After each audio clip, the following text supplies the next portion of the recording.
ফার্স্টে মানে আমার নিজেরই বিশ্বাস হচ্ছিল না যে আসলে আমি পারবো কি না। আমার নিজের মধ্যে একটা ভয় কাজ করছিল। তবে আরেক প্রীতম ভাই আমার ভয় কাটিয়ে দিয়েছে, এটাও সত্যি। বলছে কোনো চিন্তা নাই, তোমার অভিনয় আমি বের করে নিয়ে আসবো।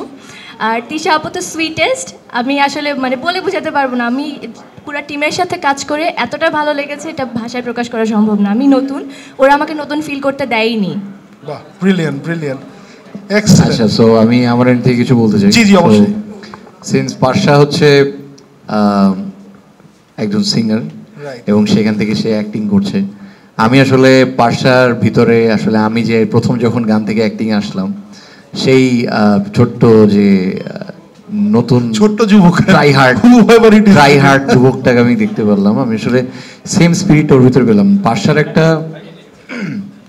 পারশার সবচেয়ে বড় গুণাবলী হচ্ছে মেয়েটাকে যদি আপনি ঠিকঠাকভাবে বলেন, ও এত যত্ন করে কাজ করে। And I was very very happy that যে আসলে ও পার্ট অফ দিস প্রোডাকশন। আমি অনেস্টলি স্পিকিং আসলে এক্সপেক্ট করি না যে পারশা এত ভালো অ্যাক্টিং করবে। And I am very very proud that আমি আসলে অলরেডি হাফ মিউজিশিয়ান হাফ অভিনেতা হয়ে গেছি। ও এখনও সিঙ্গার, এখানে পাকা একজন অভিনেতা আছে। সো আমি ট্রানজিশন হচ্ছে এরকম তিনজনের মাঝখানে। But I am very happy যে দুজনের সাথে কাজ হয়েছে। It's fantastic, it's a beautiful balance. এটা মানুষজন দেখলে বুঝতে পারবে। একটা কথা I have to say about Parsha, সেটা হচ্ছে আমি যখনই দেখছিলাম মাঝে মধ্যে আমার পাশে দুজনই আমার কো অ্যাক্টর হচ্ছে singer, I am the only person যে কিনা অ্যাক্টিংয়ে ট্রাই করছি। সো আমি ইনসিকিউর ফিল করছিলাম মাঝে মধ্যে। But if I say something about her, she is a sweet heart. And আমি ওকে চিনি হচ্ছে যখন ও আমার খুব ইম্পর্টেন্ট দুইটা কাজে ও আমার দুইটা গান গিয়েছিল। সো ওই জায়গা থেকে একই সাথে স্ক্রিন শেয়ার করা অ্যান্ড এত ভালো অ্যাক্টিং করা, অফকোর্স খুব ভালো করেছে। অ্যান্ড আমরা we had a very good experience.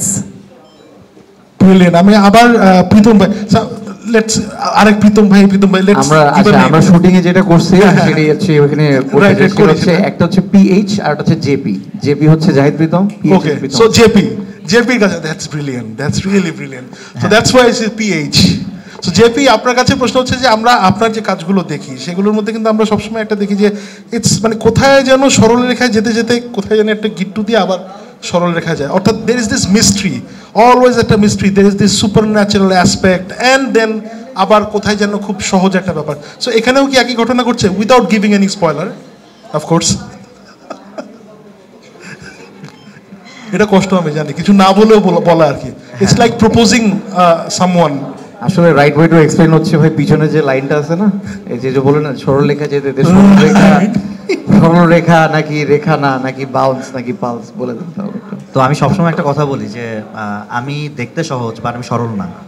So আমার স্ক্রিপ্টের মতো ব্যাপারটা থাকে যে আমি যখন একটা গল্প ভাবি, আমি সবসময় মাথায় রেখে যে আমার অডিয়েন্স আমাকে রিড করার ট্রাই করে অ্যাজ এ নির্মাতা হিসাবে।